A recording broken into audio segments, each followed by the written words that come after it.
An equilateral triangle has two vertices at 3, 4 and -2, 3. Find the coordinate of the third vertex. So see the figure here. Let's call the equilateral triangle ABC. Let's take 3, 4 to be the address of the vertex A, -2, 3 to be the address of the vertex B. So let's find the address of the third vertex C. We'll assume C to be x, y. So we are given an equilateral triangle ABC, and we know that in an equilateral triangle all the three sides are equal. So we have AB equals BC is equals AC, which again means AB squared is equal to BC squared equals AC squared. Now let's find AB square. How do we find AB square? You need to use the coordinates of A and B and apply the distance formula. The only difference is, since we are finding AB square, you will not get the square root. If you are finding AB, then you must say square root of difference between the x coordinates the whole square plus the difference between the y coordinates the whole square. So since we are finding AB square, the only difference is you don't have to show the square root. Alright, so AB square is equal to 3 plus 2 the whole square plus 4 minus 3 the whole square by applying the distance formula, and that gives you 26 units. Find BC square, use the address of B and C, apply the distance formula and find BC square. So see here, x minus -2, so x plus 2 the whole square plus y minus 3 the whole square. Work this, expand using a plus b the whole square and a minus b the whole square, and this is what we have. BC square equals this expression. Similarly, find AC square, and AC square is given by this expression. Now we need to create conditions to work ahead. So we know that AB square is equal to BC square. So let's equate AB square and BC square. AB square equals BC square. So what is BC square? This is the expression we have for BC square. Write it out here. Equals AB square. What is AB square? 26. So basically this is BC square equals AC square. I've written BC square here equals AB square. It's the same. So this is what we get. You know that you cannot solve this ahead, right? Because we have one x square term, one y square term, one x term, one y term. I think at the most we could do is just simplify these numbers, which I haven't done here. But at the most you could just simplify the numbers, nothing more than that. So we just leave this equation like this, we call it 1. Now take up another condition. BC square equals AC square. So what is BC square? See, this is the expression for BC square, write it out here. AC square is this one, write it out here. So we have BC square equals AC square. Now you can see x square on either side is getting cancelled, y square on either side is getting cancelled. And then we have some x terms and y terms and constants. So on simplifying the like terms, we have this equation 5x plus y minus 6 is equal to 0. So at this point we've got another equation in x and y. Here also we have an equation in x and y. But this is a quadratic equation in two variables x and y. While here we have a linear equation in two variables x and y.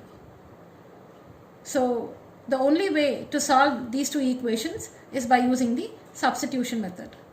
So let's write y in terms of x here. You could also write x in terms of y, but this will be simpler. Y is equal to 6 minus 5x. We are writing y in terms of x.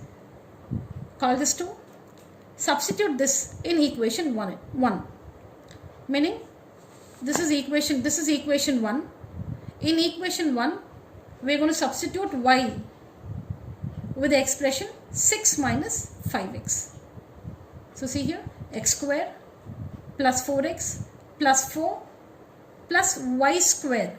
What is y? 6 minus 5x, the whole square. Y square minus, we have 6y.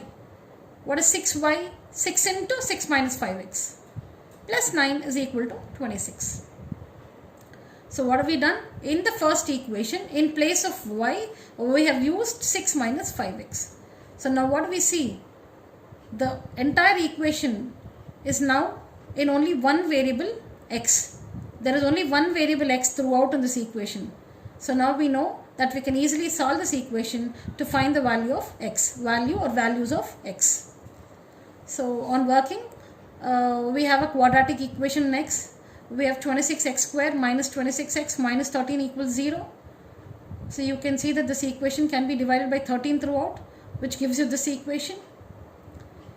Now sometimes when the quadratic equation has irrational roots, it may be difficult to find them, or it may be difficult to find them by splitting the middle term. So you might probably think the numbers are small, so we could split the middle term, but I guess you will not be able to find the factors because the factors are irrational. So then use the quadratic formula. Don't spend too much time thinking about the factors. If you're not able to find the factors, use the quadratic formula. So you know the value of a is 2, b is minus 2 and c is minus 1. So we have, so this is how we use the quadratic formula. X is equal to minus b plus or minus root of b square minus 4ac by 2a.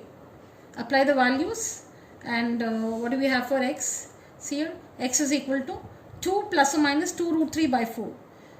Whenever there is something common, please bring out the common factor. So in the numerator we have 2 common, bring it out.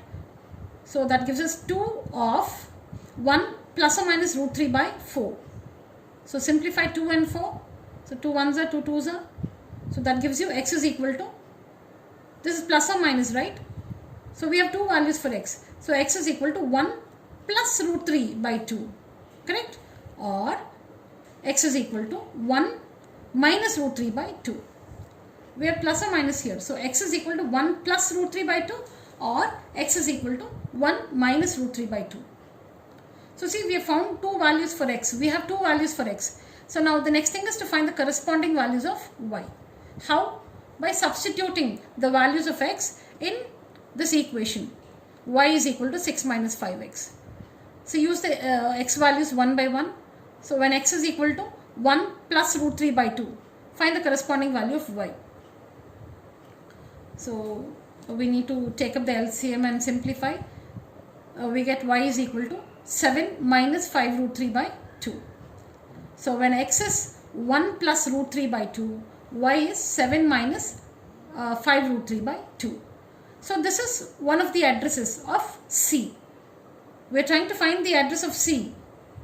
So one of the addresses of C is 1 plus root 3 by 2, 7 minus 5 root 3 by 2.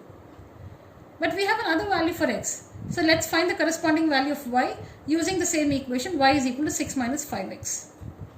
So y is equal to 6 minus 5 into, use the value of x, 1 minus root 3 by 2. So again on taking the LCM and simplifying, we have y is equal to 7 plus 5 root 3 by 2. So when x is 1 minus root 3 by 2, we have y is equal to 7 plus 5 root 3 by 2. So we basically have two addresses for C. C can take this address or C can take this address.